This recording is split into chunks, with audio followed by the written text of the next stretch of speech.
Hello everyone, it's Shane Kanto, your Wasteland reviewer, and I'm here to review Macho, the latest film from Clint Eastwood, directed by Clint, produced by Clint, and starring Clint, who is 91 years old, and he's still going. And this is from a script by Nick Schenk, who has previously done The Mule and Gran Torino with Clint Eastwood.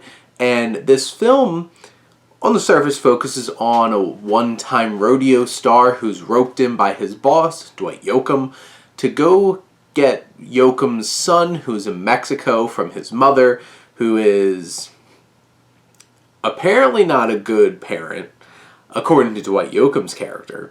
And Clint goes down to Mexico to get this kid, and then they go on an adventure together, and, seems like it has a setup where, I remember The Mule, and watching that trailer set up an incredible thriller.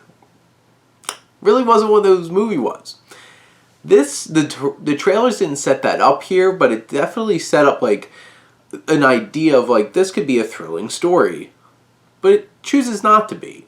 And this is much more of, a relaxed, just character, buddy character film. And also, the vast majority of this film takes place in this small Mexican town where Clint, who plays Mike Milo, and this young boy who he is in charge of and he's trying to bring to America, they pow up together, and Rafa, played by Eduardo Minett, and they spend all this time in this town where they meet Marta, who's played by Natalia Traven, who does a great job in this film. And they build these connections, and they spend a good chunk of this film in this town, building connections, building a life. And this is a really chill, relaxed kind of movie.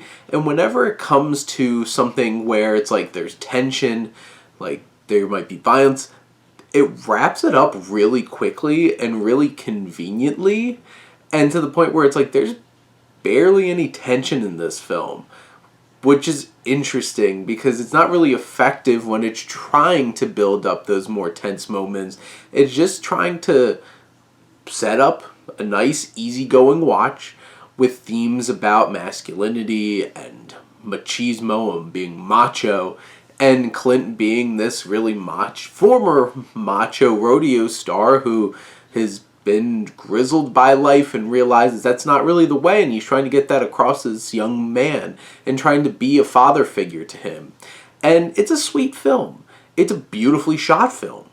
There's definitely moments in this film where some of the acting is stiff. There's Dwight Yoakam for most part.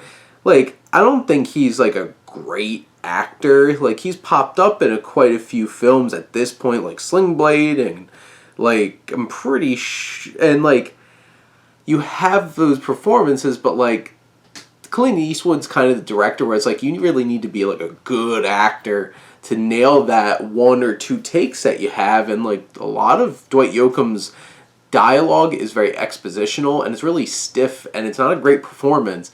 And even the young boy definitely has his moments where he shines, and there's also moments where it could have used another take or two. Even with Clint, there's a couple moments where he stumbles over his words, and I guess they kind of leave it in there because dude's 91, and the character, I'm guessing, is supposed to be 91, supposed to be his age. So maybe they're it feels more natural that way, but they could have taken a couple other takes to really get some the best performance in some of these scenes.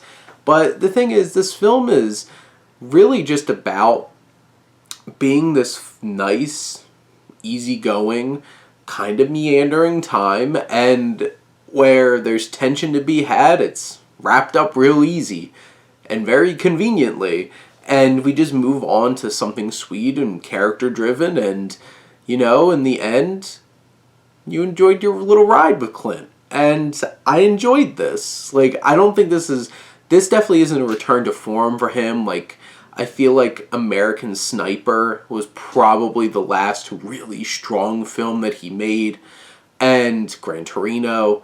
But this is a nice little film, and it's a return to a Western. Clint wears it well, and I think does a fine job here. So I enjoyed this movie. I watched it with my mom for her birthday. She really loved this movie. So it's a nice time to watch. But those are my thoughts on Cry Macho. Let me know what you think. Let's talk some movies. But thank you as always for tuning in and supporting your Wasteland reviewer.